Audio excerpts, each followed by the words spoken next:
Praise the Lord. ஆண்டவராகிய இயேசு கிறிஸ்து நாமத்திலே உங்களை வாழ்த்துகிறேன். இந்த நாளிலும் தேவனாகிய கர்த்தருடைய வசனங்கள் சங்கீதம் 37வது அதிகாரம் 5வது வசனம். உன் வழிகளை கர்த்தருக்கு ஒப்புவித்து அவர் மேல் நம்பிக்கையாயிரு, அவரே காரியங்களை வாய்க்க பண்ணுவார். உன் வழிகளை கர்த்தருக்கு ஒப்புவித்து, வழிகள் என்று சொன்னால் நம்முடைய வாழ்க்கையை குறிக்கும். நம்முடைய வாழ்க்கையை நம்ம அவருக்கு ஒப்பு கொடுக்கும் போது, அவர் மேல நம்ம நம்பிக்கையா இருக்கும் போது நம்முடைய காரியங்கள் எல்லாவற்றையும் அவர் வாய்க்க பண்ணுவார்.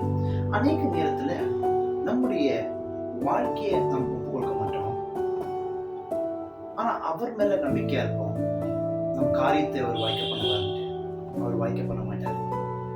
எப்போ நம்முடைய வாழ்க்கையை நம்ம அவரிடத்துல ஒப்பு கொடுக்கிறோமோ, அப்போ அவர் மேல நம்பிக்கையை வைக்கும் போது அவர் நம் காரியத்தை வாய்க்க பண்ணுவார். ஆகவே கர்த்தர் உங்களோடு கூட பேசுகிறார். உன் வழிகளை ஒப்புவித்து அவர் மேல் நம்பிக்கை எது, அவரே காரியங்களை வாய்க்க பண்ணுவார். God bless you. கர்த்தர் உங்களை ஆசீர்வதிப்பாராக. ஆமென்.